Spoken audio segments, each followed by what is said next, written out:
জানি বিচারাধীন বিষয়ে আপনি এর আগেরবারও মুখ খোলেননি, তাও আরো একবার জিজ্ঞেস করছি, যে টাকা উদ্ধার হয়েছিল সেটা কি অভিষেক বন্দ্যোপাধ্যায়ের টাকা? আমি আপনাকে বলছি এ বিষয়ে আমি কোনো আপনাদের এই সাবজেক্টে আমি ঢুকবো না।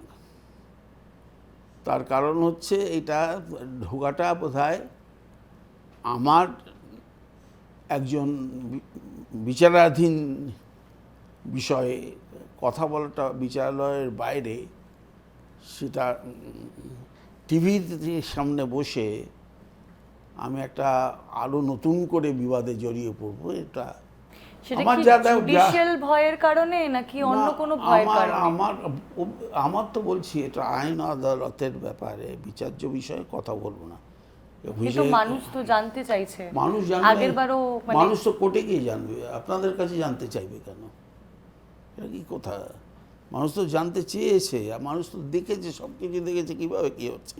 মানুষ ইতিমধ্যেও বুঝতে পেরেছে কি ঘটনাটা কী। হ্যাঁ, মানুষ তো তার রায়টাই আমার অঞ্চলে দিয়েছে, সে তো আমি নিজেও জানি।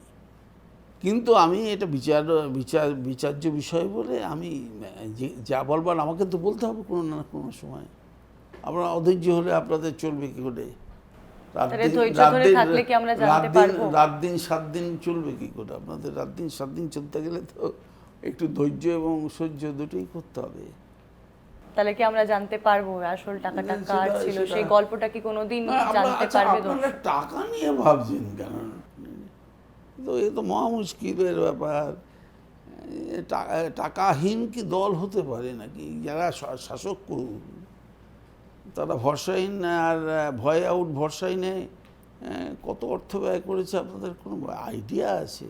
তো টাকা কি, তার কালার কি? উদ্ধবকে জিজ্ঞাসা করেছিল যখন উনি ফিরে এলেন সিঙ্গাপুর থেকে ঘুরে এসে, কোট প্যান্ট পরে প্রথম পড়েছিলেন, তো উনি বলেছেন টাকার কোনো রং হয় না। কার কথা বলছেন আপনি? বুদ্ধদেব ভট্টাচার্যের কথা বলছি।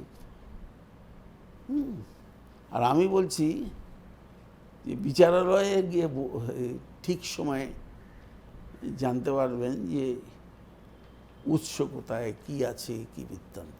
আমি তো এর মধ্যে মুখ খুলতে পারবো না। আর আজকে তো আরও পারবো না এই কারণে, পরপর যে ঘটনাগুলো ঘটছে, নির্বাচিত প্রতিনিধির উপরে আক্রমণ, আমাকে পুরনো দিনের অনেক ইতিহাস সামনে আসছে যে কী করে পতন হয়েছিল তাড়াতাড়ি। জনতা গভর্নমেন্ট বেশি দিন টিকতে পারেনি ইন্দিরা গান্ধীর হাত থেকে ক্ষমতা নিয়ে। তখন হয়তো তোমাদের জন্মই হয়নি, হয়তো কোনো হয়নি। তো তাই বলছি যে তাড়াহুড়ো করবার তো কিছু নেই। স্থায়িত্ব আনতে গেলে তো জঙ্গল রাজের পরিবর্তে আমরা প্রতিষ্ঠিত করব শান্তিরাজ। তো শান্তিরাজ তো যদি প্রতিষ্ঠিত করতে হয় তাহলে তো দেখতেই হবে কাল্পনিকই হোক আর সত্যি ঘটনা, জনরসই হোক বা জনরস ছাড়াই হোক। এটা নিন্দনীয় ঘটনা, এটা সরকারকে বলতে হবে। এবং এটা বলতে হবে যে আইন শৃঙ্খলার প্রথম পরীক্ষায় বোধহয় ফার্স্ট বলেই বোল্ড হয়ে গেল।